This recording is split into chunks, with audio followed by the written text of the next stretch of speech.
Olá pessoal, tudo bom com vocês? Eu espero que vocês estejam bem. No último vídeo nós vimos como deduzir a fórmula de Bhaskara, que é através da qual nós resolvemos equações do segundo grau.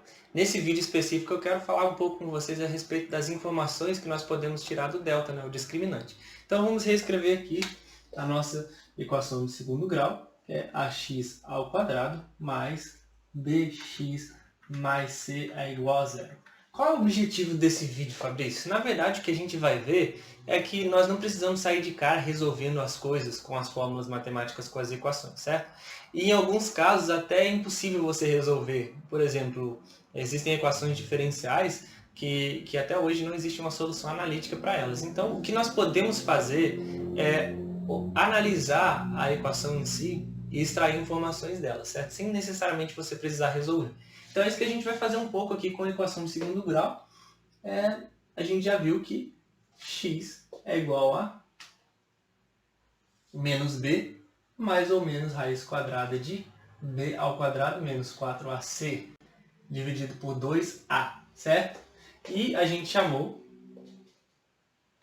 esse termo aqui simplesmente de raiz de delta, onde delta é igual a é igual a b ao quadrado menos 4ac, certo? Lembrando que a é diferente de zero. Então, o que a gente vai ver aqui nesse vídeo? É que existem três situações específicas para o valor de delta, certo?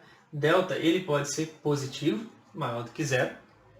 Delta ele pode ser negativo, vamos falar primeiro igual a zero, certo? E o terceiro caso, delta pode ser menor do que zero, certo? E o que o valor do discriminante pode nos dizer a respeito das soluções da equação em si? Logicamente, esse é um caso simples. Em geral, você resolve as equações simplesmente aplicando a fórmula de Bhaskara e acha as raízes, certo? Mas vamos fazer essa análise só para você desenvolver esse pensamento crítico, beleza?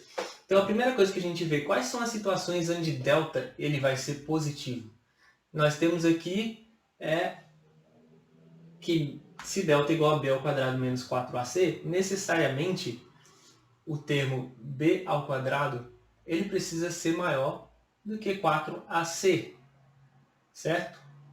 Ou seja, b ao quadrado tem que ser maior do que 4ac. Aqui é independente do sinal de A e C, ou seja, independente de A ou C ser positivo ou negativo, certo? Por exemplo, se A e C forem ambos positivos, 4ac vai ser um número positivo, então b ao quadrado menos um número positivo, b ao quadrado precisa ser maior do que 4ac, certo? Se tiverem sinais contrários, se um for positivo e outro negativo, então eu vou ter um número negativo aqui que subtraído vai dar positivo, então b ao quadrado mais um número positivo, logicamente eu vou ter delta positivo, certo? E se os dois forem negativos, cai no mesmo caso que eu disse a princípio. Beleza, então esses são os casos onde delta vai ser maior do que zero. Olhando para os coeficientes a gente pode ver isso, né? Basta eu fazer o produto do coeficiente A e C por 4 e impor que isso seja menor do que o quadrado de B, certo? Lembrando que B pode ser positivo ou negativo, porque elevado ao quadrado vai ser um número estritamente positivo.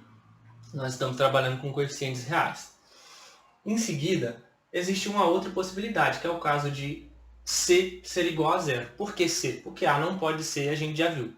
Então, caso C seja caso C seja igual a zero, então nós vamos ter, logicamente, que delta vai ser igual a b ao quadrado, simplesmente, que obviamente vai ser um número positivo, certo? Em seguida, o que nós podemos ver é o caso onde delta seja igual a zero. Quando isso acontece? Simplesmente quando b ao quadrado for igual a 4ac. Quando eu tiver essa igualdade. Para que essa igualdade seja satisfeita, existem duas possibilidades. Uma delas é que b e c sejam nulos. Ou seja, se b for igual a zero e c for igual a zero, eu vou ter que b ao quadrado é igual a 4ac. Porque 0 é igual a zero. Então, está satisfeita a igualdade. Agora, em outros casos, eu preciso que a e C tenham o mesmo sinal, ou seja, ambos sejam positivos ou ambos sejam negativos. Por quê? Eu preciso garantir que 4ac seja um número positivo, certo? E uma vez que você já olha para uma equação de segundo grau e e A e C tenham sinais contrários, então já não existe essa possibilidade de delta ser igual a zero, certo? Então, ou os dois são positivos ou os dois são negativos. E aí, caso eu verifique que A e C têm o mesmo sinal, eu posso verificar se 4 vezes o produto de A por C é igual ao quadrado de B. Se for, então eu já sei que delta vai ser igual a zero. E o interessante, agora eu já posso falar sobre isso, né, que sempre que delta for positivo, então existe raiz real, e como eu tenho mais ou menos aqui, implica que eu vou ter duas raízes reais distintas. Geralmente se escreve assim, 2R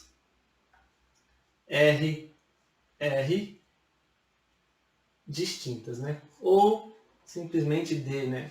Professores de matemática costumam usar alguma linguagem para você poder falar a respeito das raízes que uma equação tem. No caso de delta ser igual a zero, eu teria que, nesse caso, eu teria que a raiz de 0 é 0, então eu teria simplesmente uma raiz que é menos b sobre 2a. Eu posso dizer também que são duas raízes reais idênticas, é o que você encontra nos livros também. E o terceiro caso que a gente vai ver agora, onde delta é menor do que zero, quando delta é menor do que zero? Quando b ao quadrado é menor do que 4ac. Quando isso vai acontecer? Agora, nesse caso específico, também vale aquela situação, né? Onde A e C precisam ter o mesmo sinal.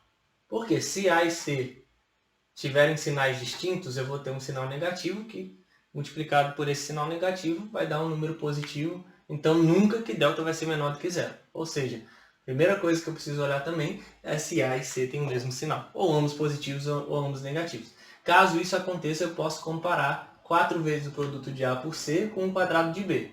Se 4 vezes o produto de A por C for maior do que B ao quadrado, então eu tenho que delta é negativo. E aí o que acontece? Delta é negativo é um problema, porque no conjunto dos números reais não existe raiz de número negativo.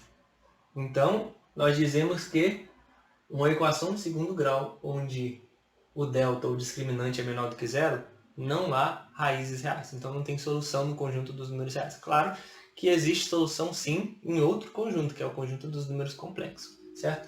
Mas perceba que a gente pode parar para analisar muitas coisas relacionadas a equações sem necessariamente a gente sair resolvendo, certo? Claro que seria muito mais fácil a gente pegar os valores de B, A e C e já substituir na fórmula de Bhaskara e achar as raízes e pronto. Mas a gente não poderia ter essa apreciação aqui e conseguir analisar uma situação dessa de uma maneira tão simples, tão clara, vendo como eu posso extrair informação desse tipo de solução. Por quê? Porque na física, muitas vezes, a gente vai chegar em situações onde nós estamos trabalhando com muitas variáveis e a gente não tem o valor e a gente nem pretende saber o valor dessas variáveis, mas nós chegamos a equações do segundo grau, onde os coeficientes são variáveis também, e aí eu tenho uma função, que é a variável, digamos assim, x a variável representa uma função, a qual eu quero resolver a equação em termos dessa função. Porém, os coeficientes também são variáveis, a menos que eu dê um valor para eles, certo? Então, uma vez que eu não tenho valor para esses coeficientes, eu posso apenas observar a equação e supor o que aconteceria se B fosse positivo, se C fosse negativo ou não. E aí eu poderia ver vários casos específicos que a função me daria, certo? Simplesmente olhando para a equação, olhando para a fórmula de Bhaskara, nesse caso específico, extraindo informações do determinante. Eu espero que você tenha gostado desse vídeo. No próximo vídeo a gente vai ver como a gente pode resolver equações do segundo grau com B ou C igual a zero, ou com ambos iguais a zero, tá certo? Então até a próxima. Tchau, tchau.